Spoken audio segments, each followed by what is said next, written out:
রানীগঞ্জ বিধানসভা দিয়ে পশ্চিম বর্ধমান জেলা ব্লক ভিত্তিক কর্মী সম্মেলন শুরু হল আজ থেকে।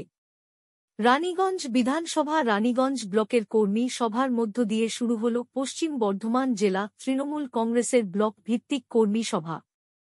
আজ রানীগঞ্জের লক্ষ্মীবাটিকা কমিউনিটি হলে এই কর্মী সভাটি অনুষ্ঠিত হয়। উপস্থিত ছিলেন পশ্চিম বর্ধমান জেলার সভাপতি বিধায়ক নরেন্দ্রনাথ চক্রবর্তী, জেলা চেয়ারম্যান হরে রাম সিং সহ অন্যান্য ব্লক তৃণমূল কংগ্রেস নেতৃত্ব। রানীগঞ্জ বিধানসভা ২৬-এর বিধানসভা নির্বাচনে বিপুল ভোটে জয়ের শপথ নিয়ে কর্মীদের উদ্দেশ্যে বার্তা দেন, আগামী লোকসভা নির্বাচনে রানীগঞ্জ বিধানসভার যে ওয়ার্ডগুলি পিছিয়ে আছে সেগুলি জিতিয়ে ফিরিয়ে আনতে হবে। রানীগঞ্জ ব্লকের বিভিন্ন ওয়ার্ডে ওয়ার্ডে কর্মসূচি বেঁধে দেবেন জেলা নেতৃত্ব। যে ওয়ার্ডগুলি ভোটে পিছিয়ে আছে জবাবদিহি করতে হবে কাউন্সিলর এবং ওয়ার্ড সভাপতিকে। রানীগঞ্জের সব সাধারণ কর্মীদের নিয়ে একটা হোয়াটসঅ্যাপ গ্রুপ হোক, সেই গ্রুপটার নাম হবে লড়াই, রানীগঞ্জ লড়াই। ঠিক আছে, অ্যাপ্রুভ। দ্বিতীয়ত হলো কালকে আমি দিয়ে দেবো প্রত্যেক ওয়ার্ড ওয়াইজ সারাদিনের প্রোগ্রাম। তাপসদাকে সঙ্গে নিয়ে, রূপেশ যাদবকে সঙ্গে নিয়ে রানীগঞ্জের প্রতিটি ওয়ার্ডে রানীগঞ্জের তৃণমূল কংগ্রেস কর্মীরা সারাদিন থাকবে। এখানে যেমন আছে 10 টাকা, ও বুথ 2200 সাধারণ করতে হেরেছে 1218 ভোটে। ঠিক আছে, ভাই ঠিক আছে। ব্লকে কর্মীদের সঙ্গে দেখা করা, কর্মীদের সঙ্গে কথোপকথন, এটাই রানীগঞ্জ দিয়ে শুরু করছি। রানীগঞ্জ से जय गणेश कर रहा है, ঠিক না? তো একটু আগে শক্তিদা বলছিল যে গোষ্ঠী দ্বন্দ্বের কথা, আমি দেখলাম অসীমাদি জবাব দিয়েছেন, আরে দক্ষিণপন্থী দল করবো, গোষ্ঠী দ্বন্দ্ব চলবে না, এটা হয়? হ্যাঁ নাকি? কেউ রূপেশ দল লোক, কেউ তাপস দল লোক। হ্যাঁ, আসলে আমরা সবাই ভুলে যাই যে কার ছাপ পিঠে আছে তবে আমি নেতা। কার ছাপ? আজকে নরেন চক্রবর্তী, আমি খুব রূপেশকে ধন্যবাদ জানাচ্ছিলাম যে রূপেশ বলছিল যে আমি একসময়, এখানে অনেকেই আছে যে যাদের সঙ্গে একসঙ্গে পোস্টার মেরেছি, একসঙ্গে দেয়াল লিখেছি, একসঙ্গে মিছিলের স্লোগান দিয়েছি, আজ দল আমাকে জেলা সভাপতি করেছে। তো সুতরাং আমাদের দলে এটাই যে পোস্টার সাঁটে মমতা বন্দ্যোপাধ্যায় যদি তার কাজে খুশি হয় তাকে জেলা সভাপতির কুর্সিতে বসিয়ে দেয়।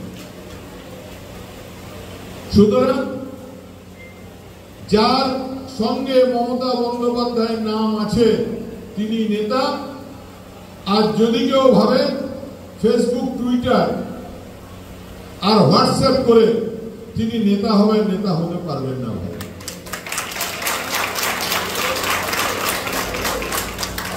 আমি আসার আগে দেখছিলাম, আগের গুলো পরে বলবো, 2024-এরটা বলি। আপনার 11টা ওয়ার্ড তো নাকি 12টা?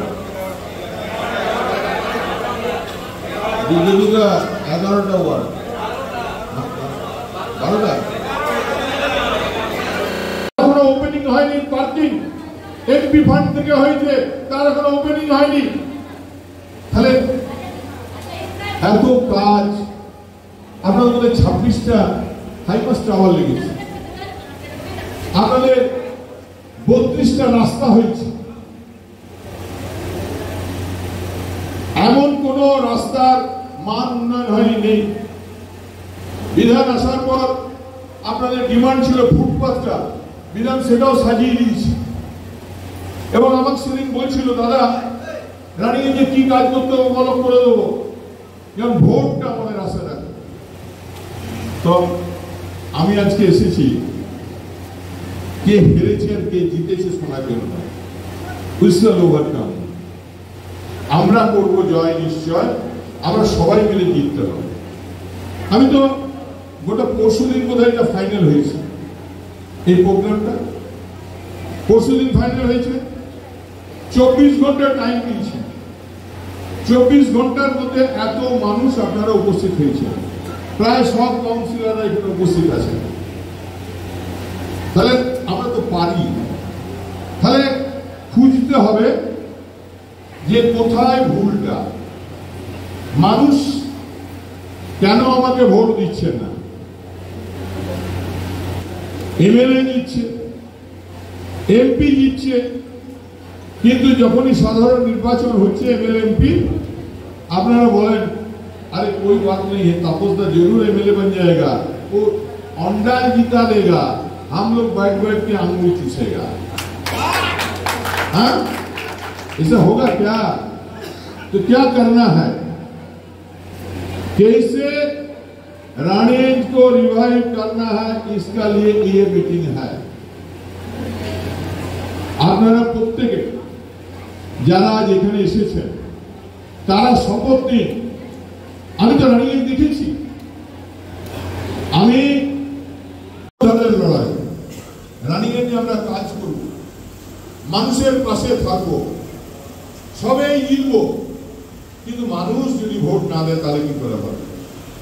তাই আপনারা যে দেখবেন যে কোন মানুষ কে লক্ষ্মীর ভান্ডার পাচ্ছে না।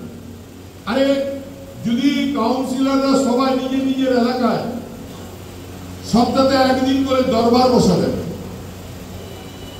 সপ্তাহে একদিন রবিবার, আপনারা অনেকে গেছেন তো আমার কাছে গেছেন, হ্যাঁ কে কে গেছেন? আক্তারদি গেছেন। রবিবারে আমি আমার বিধানসভার লোকের জন্য একটা প্রোগ্রাম আছে, 6টা to 6টা, সকাল 6টায় বসি, সন্ধ্যে 6টায় উঠি। আমার বিধানসভার সমস্ত মানুষ জানে যে এদিন দাদা বসবে, দাদার সঙ্গে কথা বলতে হবে। অভাব, অভিযোগ, গাল মন্দ, ভালোবাসা, মিষ্টি খাওয়ানো, ফুল দেওয়া, সব কিছু সেই দিন হয়। তো সুতরাং আপনাদের প্রত্যেক কাউন্সিলর প্রতি রবিবার নিজের ওয়ার্ডে দরবার করবেন, মানুষের সঙ্গে কথা বলা। প্রথমগুলো আমরা মনিটরিং করব, আপনারা ফটো পাঠাবেন, আর কে কে এলো তার একটা লিস্ট করবেন। ওইখানে যদি দরকার হয় সার্টিফিকেট দেবেন, যা যা প্রয়োজন তাদের দুঃখের কথা, কষ্টের কথা, ভালোবাসার কথা শুনবেন। ঠিক আছে? আমি বোঝাতে পেরেছি কাজগুলো কি কি?